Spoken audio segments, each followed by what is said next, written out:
How you doing? Ryan Braswell with Local Realty here, and on this episode of Ask the Locals, I'm here with Karli and Steve, and we are talking with Swizzled Desserts. They make boozy, alcohol-infused ice cream concoctions. Karli, Steve, thank you very much for being a part of the show. Thanks for having us. So, we'll get right to it. Sherbet or sorbet? Sorbet. Sorbet. Was there a difference? Growing up, it was always sherbet, we called it. There is. The manufacturing process is a little bit different. The content of, water is different, that type of thing. Okay.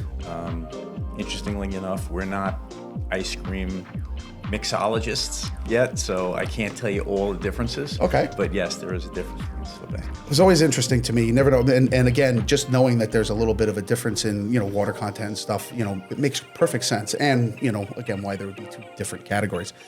So tell us about Swizzled. How did it start? Father and daughter team? It started from him. Yeah, I'll take this one. So one of my coworkers, I always used to joke around, and whenever we had a bad day, I would just say, I'm just so done with this stuff. I'm just going to open up an ice cream truck. And it was just a running joke. And then one night, he called me at like 10 o'clock at night and said, what about a boozy ice cream truck? And I said, I have no idea what you're talking about. He said, boozy ice cream, alcohol-infused ice cream. I said, is that a thing? And he said, yeah. He goes, it's just starting to get some traction. There are some companies, making it. And I said, interesting. And I just kind of blew it off. And then we started thinking about it, and we started talking about it, as a family. And the next thing you know, we're buying ice cream machines and mixers and ingredients and liquor. And we just started experimenting in our basement, coming up with different flavors. And what we did is we started ordering ice cream from all different manufacturers from across the country that manufacture it. And they're all good, but none of them really wowed us. Okay. So we said, you know what? We think we can make something a little better. And so we started playing around, and we really focused on coming up with the best ice cream product, the best ice cream flavors, and then finding the alcohol that really enhanced the flavor that worked best with it. Okay. So you basically reverse engineered, starting with, the flavors within the ice cream, the sorbet, and then adding in the alcohol and stuff. Right. So when you say you kind of just messed around in your basement, I've had one of those, giant little mixer tub things. Yeah. Is that what you were using? Or? Yeah, we bought some compressor, ice cream machines that blast freeze at like minus 40, and we just kept playing until we found some really good ice cream flavors. And then when we had some flavors we really liked, we said, okay, now let's see what complements it the best. Now, I assume the alcohol makes it tricky to keep frozen. Like, is it, does it melt quicker? Is it, what are the challenges of working with the alcohol? So it did initially. When we were making it at home, because we couldn't freeze it fast enough, we did have some challenges with not setting up properly, melted a little quicker. And that's when we really were in pursuit to find an actual manufacturer that could help us with that process. And we were very fortunate. We found a New York-based creamery, ice cream manufacturer that's been terrific to work with. They helped us refine the flavors and the recipes to get the right blends so that it was stable. Honestly, it was a long process of just trying to figure out what made sense. We played with Infused for a while, and then one day he was just like, what about Swizzled? We're like, all right, it's fun to say, it's easy, something people will remember, so that's how we got Swizzled. I love it, and I love the little ice cream scoop as part of the essay. It's perfect branding. It's wonderful. What is it like working with your father? It's fun. I grew up, my dad's been one of my best friends my whole life. It made it an easy transition to kind of go from, obviously, family to business partner, but obviously we still have our differences sometimes. We also have a big age gap between us, so I have a very different marketing scheme. He has a very different marketing scheme, so we try to compromise and figure out what works best for us. Good old checks and balances. Yeah. It's got to be a little bit tougher. The dad-daughter dynamic. Yeah. Being in a small business family growing up, I know that was tough. So, what is your favorite? Flavor of ice cream that you guys make? I'm like, well, I am dairy-free, so if I'm cheating, I like to say cannoli. Okay. But other than that, the raspberry lemon sorbet that we have, that has tequila in it. And I'm a huge tequila person. So now the sorbets are all non-alcoholic, or not non-alcoholic, non-dairy? Yeah, we have 2 sorbets that are both dairy-free bases, and we also have 2 dairy-free ice cream bases.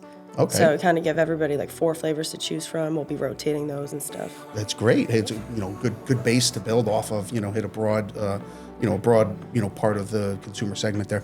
How about you, Steve? What's your favorite? I love the cinnamon apple. Yeah, I'm an apple pie guy, and we spend a lot of time. We make that. We cook the apples in maple syrup and cinnamon. Oh, wow. Put in pie crust. It's like eating a piece of apple pie with a scoop of vanilla ice cream on it. That's awesome, and a with little the bit of whiskey. and so it's whiskey in there. Yeah, it's a cinnamon apple whiskey Okay. that's blended in. Very cool. Which is your most popular flavor? Probably the Godfather's Cannoli or Chocolate Trifecta. Okay. Yeah, that one was calling my name when you said that. I also like the idea of the wake up call, the coffee infused, because coffee ice cream can be really, really bad, or it can be really good. So I'm very intrigued, to sample some of these in a little bit. Are there any legal or regulatory aspects of serving alcohol-infused ice cream? Is it people have to check ID? Selling retail, anybody that has it must be 21 or over. It's just like buying alcohol. Interestingly enough, and great for us, is that New York State doesn't require a liquor license to sell the product. Okay. Because as long as the alcohol content stays at 5% or less, which is where we maintain, it's considered a confectionery, actually. So it's not really an alcohol or like an alcoholic drink. Our main focus is we have the product selling retail in a lot of small gourmet food stores, specialty food stores, smaller grocery stores, independent shops. And then we are actually working with a bunch of restaurants that have added it to their dessert menus. They're making cocktails with some of them. It's cool. exciting. It's exciting to see people's reactions, because like me, I had never heard of boozy ice cream. Yeah, neither. Most people have never heard of it, and when they try it, they are just shocked at how good it is. Now you walk into a retailer and you're like, "Hi, how you doing? I've got some alcoholic ice cream. Would you like to sell it?" Like, how do you go about getting your new accounts and stuff like that? Is that basically what it is? Just brand new product, or is there a method to your madness? So I'm not a fan of cold calling, because I've been in business myself for a long time. I did not like, when people just walked in off the street. So we try and show the business owners as much respect as possible. We call in advance. We kind of whet their appetite, explain, who we are, a little bit about us, and just try and set an appointment to just give us the opportunity to try it. And it's worked out really well. I would say that pretty much almost everyone that has tried it, if it fits their business, they've brought it in. Sure. And I looked at you guys seem to be a little heavy in Nassau County right now, so we gotta work on. Anybody knows any restaurants, or if you have a artisanal food store that would like to carry it, we're gonna have contact information and everything in the description, so that way you can reach out, because there's not too many places out in Suffolk that are carrying your product currently. Is that just because you've been open only about 3 months, manufacturing and distributing? We're based out of Massapequa, so obviously Nassau County was a lot easier for us to approach first. But Start local. Exactly. But yeah, we're definitely in the process of moving more towards Suffolk. We have some events coming up out there. We're in contact with some stores and restaurants that we're trying to get into soon. So we'll be in Suffolk soon. Awesome. And hey, listen, if anybody does have a good suggestion, I'm sure you'd love to hear it. So by all means, take a look at the information in the description, so that way we can spread the word on Swizzled.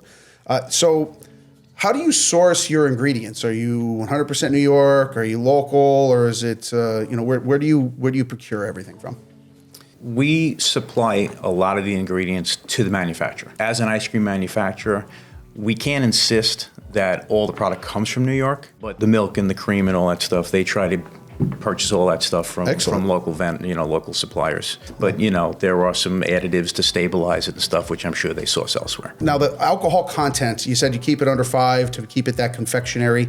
How do you manage that? Because I know I'm a beer brewer, so we can measure our alcohol content through the liquid fairly easy, but sinking a hydrometer in ice cream doesn't seem like it would work as well. How do you manage the alcohol content? Yeah, so it's mostly math. The same thing like in brewing any other type of alcohol or beer or whatever. We take the total volume. We do everything small batch. So our batches are 2.5 to 3 gallons at a time. We don't manufacture in vats, so we can keep a pretty close QC on what's being produced. We've probably thrown out as much as we've made during the whole process. But yeah, what we do is we take the volume of liquids like the cream and the milk and the additives that are going in. we take a look at the ABV of the alcohol originally. Some of them are 35%, 40%, 20%. And then we do the math to say, okay, if we add 16 ounces of alcohol to this particular blend with this many ounces, how does the ABV then break down? Sure. So it's really all math. Essentially, like a dilution is really what it sounds like. Exactly. Any fun, unique flavors you guys are working on? Any kind of like, stuff that might be coming down the pipe soon? I won't say too much, but we did just partner with a local liquor brand, so we're going to be doing a collaboration with them. So we've been kind of in the works of playing with the new flavor. I think we may do something a little spicy. Oh, yeah, I like that for the summer, idea. perfect for the summer. You get a little habanero in there, a little kick. Yeah. Sounds like it would complement the alcohol very well. What is your favorite fruit to work with? Like ideally, you have your mango, you got the pineapple in there. Is it like watermelon, strawberry? Like what would be your ideal fruit for a swizzled? The cinnamon apple has obviously fresh apples in it. The pineapple has pineapple, mangoes, pineapple.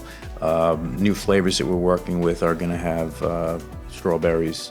We're currently coconut. Yeah, we have one of our flavors right now, which is our Soho Berry Cheesecake, has pureed strawberries and raspberries in it. So it really depends on the alcohol pairing also. Like our cheesecake has a rosé vodka, which almost adds like a wine character to it, with to the cheesecake, and enhances the strawberries and raspberries. Now, do you prefer using like pureed or just mashed foods, or do you use like aseptic purees and like liquids and stuff like that? Both. Yeah. Some of them, so for example, again, I'll just go back to the cinnamon apple, there are actual chunks of apple in there, whereas the cheesecake is pureed, where you get smaller bits, to stay consistent with the creamy cheesecake feel. Now, how did you get that? Was just a little extra cream in there to get that kind of slickness from a cream cheese feel, or it's more just like targeting the flavors? It's more targeting the flavors. Again, our background is not ice cream, so we're not going to claim that we know all the chemistry behind it. We come up with the flavors and we say, this is what we want it to taste like. We bring them our samples of what we've made at home. They work on scaling it. Exactly, and they say, okay, we can duplicate it this way on a little bit of a larger scale. Okay. So where are you marketing your products? Where can people stay up to date on, your swizzled ice creams and everything? So I post everything on our Instagram, Facebook, of all of our new locations, our new restaurants, any new events that are going to be coming up. And you can also find it all on our website. It'll kind of list everything out for you to make it a lot easier. Now, you said events and stuff. Do you guys go to a lot of, like you said, you did the Spiked Festival? Is that what it was? Yeah, so we did a Spiked Festival. So they were kind of focused on spiked seltzers and whatnot. So they allowed us to come in and showcase our new boozy ice cream because that was our first event. We just did the Great South Bay Feast Fest, so that was a lot of fun. So we got to be a vendor there. So kind of got a wide variety of people, Sure. We're doing an event at Peconic Bay Vineyards in June, so that will be cool. That's a lot of North Fork stuff.